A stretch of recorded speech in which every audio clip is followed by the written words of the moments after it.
Hallelujah, hallelujah, hallelujah.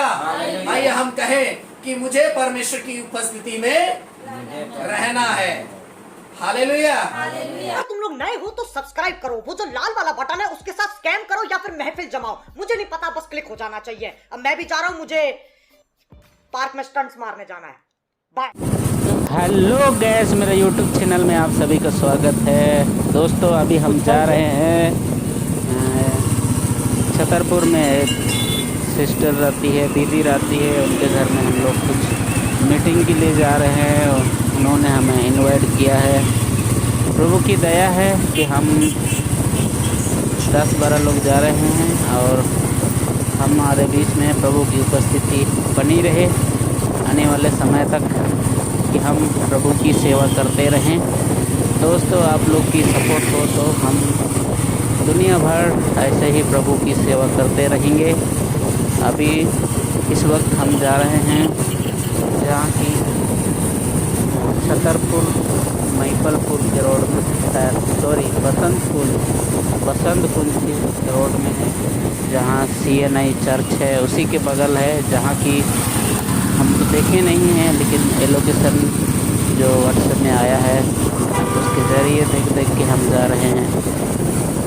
बहुत अच्छा लगा कि किसी ने चलो इनवाइट किया है बस प्रार्थना करने के लिए। और सच में प्रभु कितना महान है, हर एक लोग से प्रेम करता है। दोस्तों क्या आप अपने आप को छोटा ना समझें, अपने आप को कोई तुच्छ ना समझें। प्रभु ने हम सबको एक समान बनाया है, इसलिए प्रभु की उपस्थिति आपके बीच में और हमारे बीच में सदा सर्वदा बनी रहे।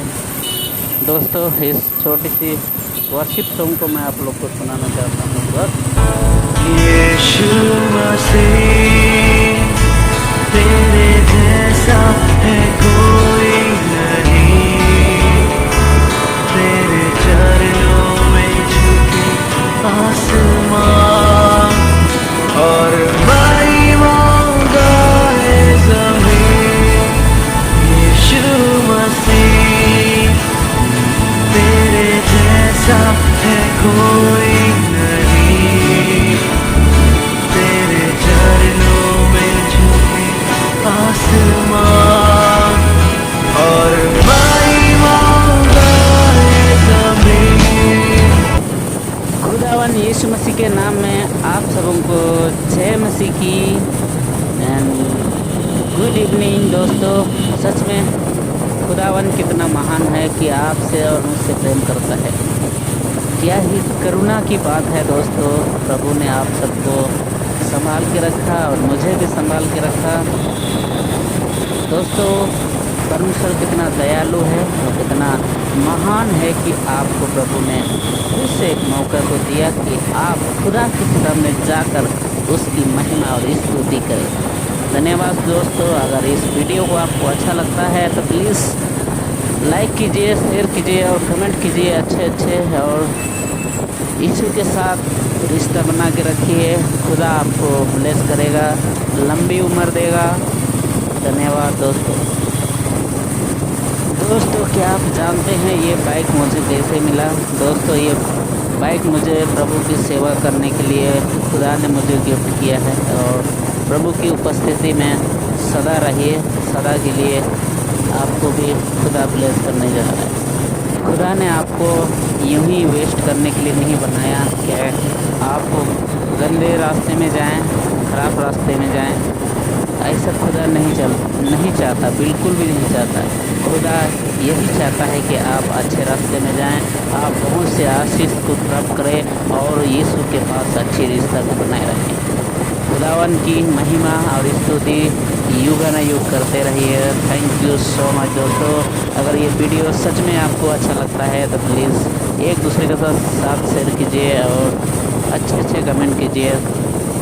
थोड़ी ही देर में हम लोग कुछ गाना को गाएंगे, उसके बाद आप लोग प्रभु के जीवित वचन को आप सुनिए अच्छे से और उसके अनुसार चलने की कोशिश कीजिए।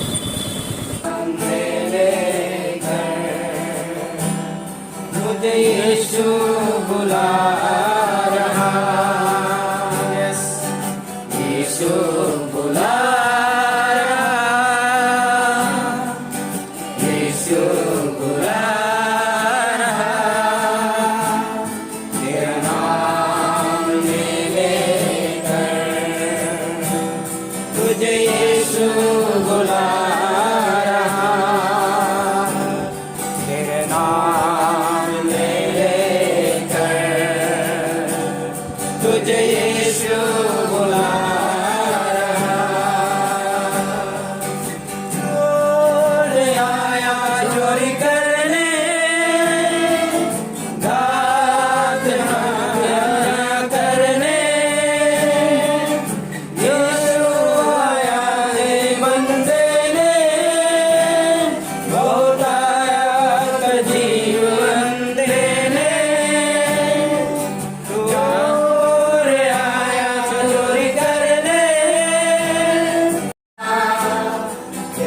से जय मसीह।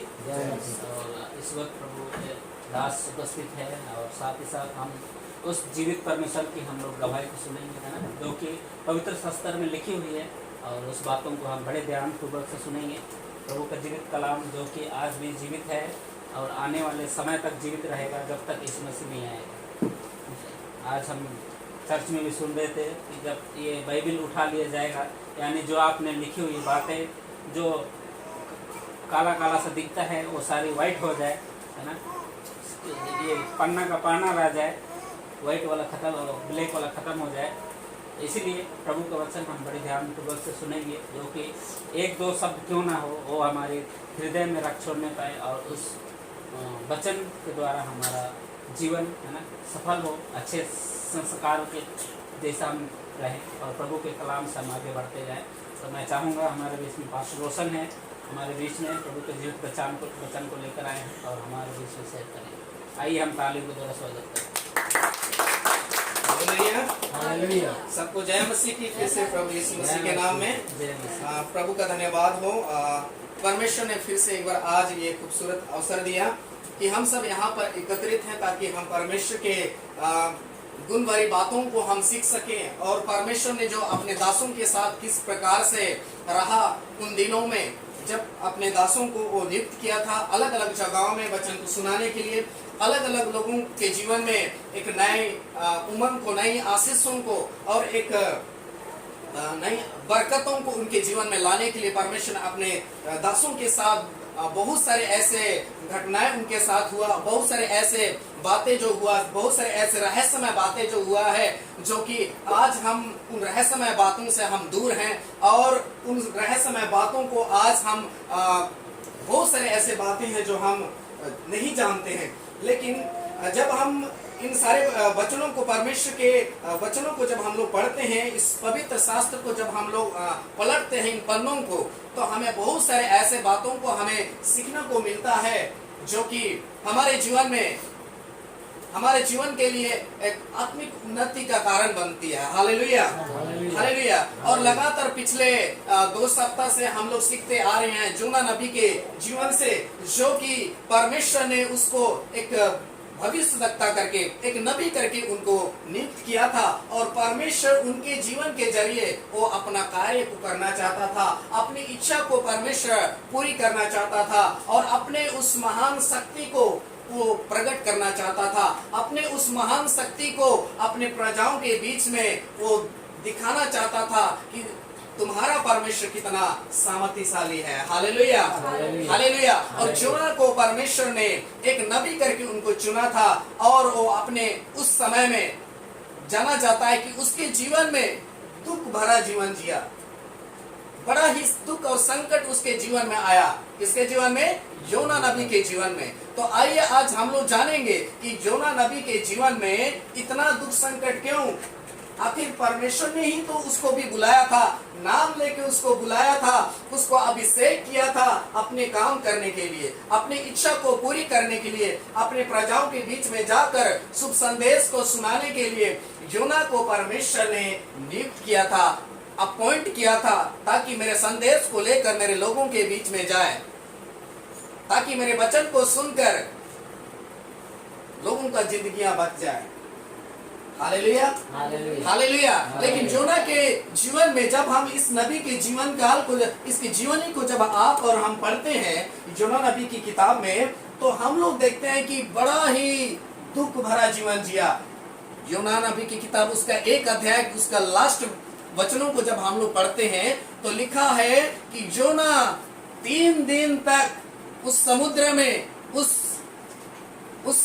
में नीचे पड़ा रहा, उस मच्छी के अंदर में 3 दिन 3 रात तक पड़ा रहा और वो पुकारता रहा। इतना बड़ा दुख संकट उनके जीवन में आखिर क्यों? जब परमेश्वर ने उनको बुलाया, परमेश्वर ने जब उसको नियुक्त किया, अभिषेक किया, लेकिन यहाँ पर हम लोग देखते हैं कि उनके जीवन में दुख और संकट भरा हुआ है। क्या भरा हुआ है? दुख और संकट भरा हुआ है। मेरे प्रियो, मैं आपको क्या बतलाना चाहता हूँ कि बहुत बार हमारे जीवन में भी ऐसे दुख और संकट आता है। हालांकि परमेश्वर ने ही आपको और मुझे बुलाया, परमेश्वर के वचन को हमने परमेश्वर के दासों के द्वारा सुनकर हमने मन फिराया और प्रभु को हमने अपना उद्धारकर्ता के रूप में स्वीकार किया है। लेकिन आज उसके बावजूद भी हमारे जीवन में दुख है, संकट है, परेशानियां है,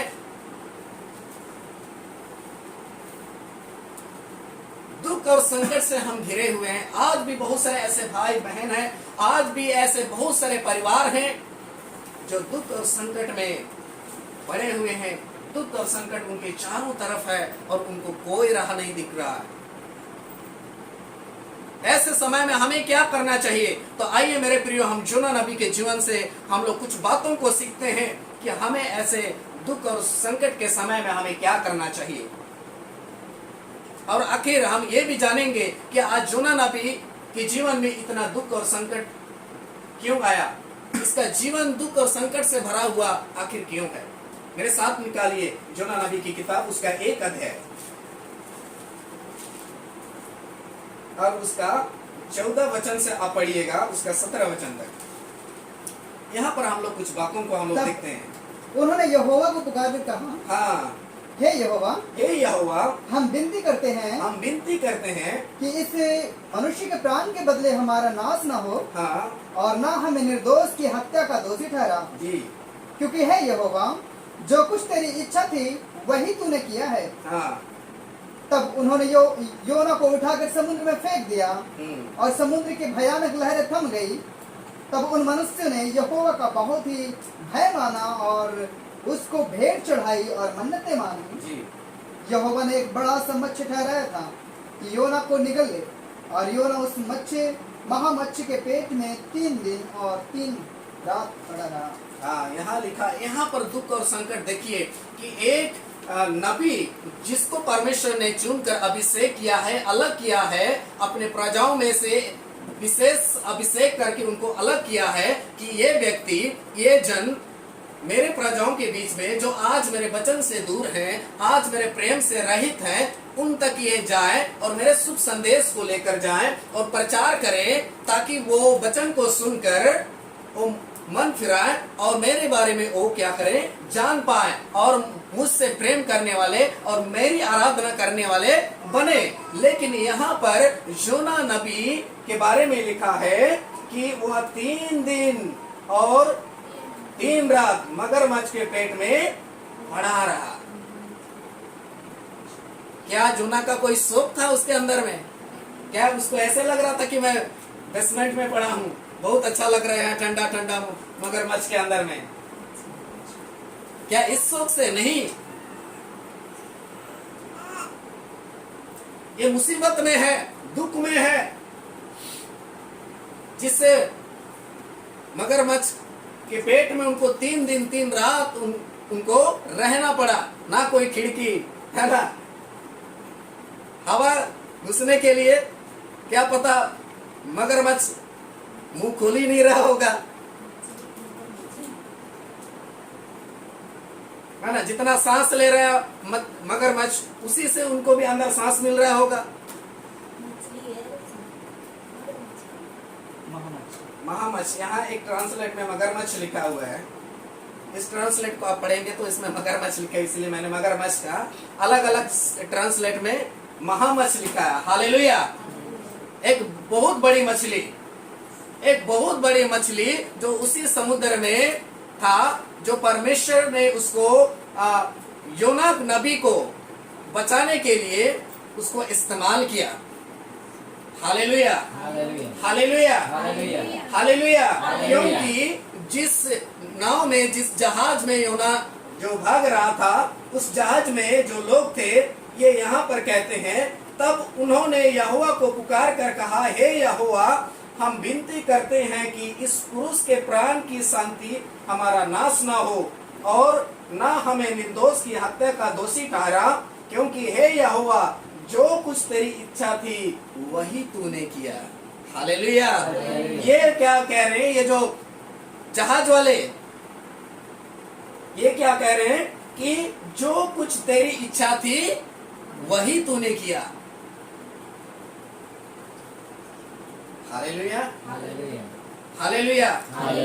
अगर आप सकारात्मक सोचेंगे तो मैं यहाँ पर जोना नबी के जीवन में मैं एक भी गलत बातें नहीं देखता हूँ। हालांकि वो परमेश्वर के आज्ञाओं का उल्लंघन करते हुए तरसीस तो जा रहा था, क्योंकि योना को पता था कि परमेश्वर अनुग्रहकारी या निनिवे के नाश नहीं करेगा अगर मैं ना भी जाऊं तो। यहाँ आप देखिए, इन जहाज वालों के साथ जब योना जा रहा था और इस प्रकार से जब घटना हुआ तो ये लोग भी, जो जहाज वाले जो थे, ये भाई साहब लोग भी प्रभु यीशु मसीह को जान लिया। ये सबसे बड़ी बात है। हालेलुया। यानी कि दोनों जगह योना नबी ने सुसमाचार प्रचार किया। दोनों जगह योना ने सुसमाचार प्रचार किया। लिखा है वचन में कि वो जो नाव वाले लोग थे, 16 पद में लिखा है, तब उन मनुष्यों ने यहोवा का बहुत ही भय माना। किसका भय माना? यहोवा परमेश्वर का बहुत ही भय माना। और लिखा है, और उसको भेंट चढ़ाई और मन्नतें मानी। उन्होंने परमेश्वर को, यहाँ तक कि उन्होंने भेंट अर्पण कर दिया, क्योंकि योना ने इनको बताया कि हम उस परमेश्वर की उपासना करते हैं जो जीवित खुदा है। Hallelujah, hallelujah. मेरे प्रियो, यहाँ पर हम लोग देखते हैं कि परमेश्वर ने योना को बुलाया है, लेकिन उसके बावजूद भी इनके जीवन में दुख और संकट भरा जीवन वो यहाँ पर व्यतीत कर रहा है। योना उस बड़ा मछली के पेट में 3 दिन और 3 रात पड़ा रहा। इसका एक कारण है, क्यों इतना जोखिम उनको उठाना पड़ा। यहाँ तक कि हम लोग देखते हैं, एक कड़ी धूप में वो बैठा है, एक दुख भरा जीवन जी रहा है। वो सोच रहा होगा, काश थोड़ा सा मुझे ठंडी हवा मिल जाए, थोड़ा सा मुझे छाया मिल जाए। और क्रोध में दोस्तों अभी वहाँ से हम निकल चुके हैं और बहुत खाने पीने के लिए अरेंजमेंट हो रखा था। बहुत अच्छा लगा और वो लोग भी बहुत खुश हुए कि हम वहाँ, बहुत से लोग गए हुए थे। सच में बहुत अच्छा लगा और खाने पीने का अरेंजमेंट भी ऐसा लग रहा है पेट फुल है, लेकिन ऐसा शायद अभी घर पहुँचते पहुँचते गाड़ी में शायद जो भी खाए हैं थोड़ा बहुत हजम हो सकता है। अगर आप लोग को भी ये वीडियो अच्छा लगता है तो प्लीज़ लाइक कीजिए और एक दूसरे के साथ शेयर कीजिए। थैंक यू सो मच इस वीडियो को देखने के लिए।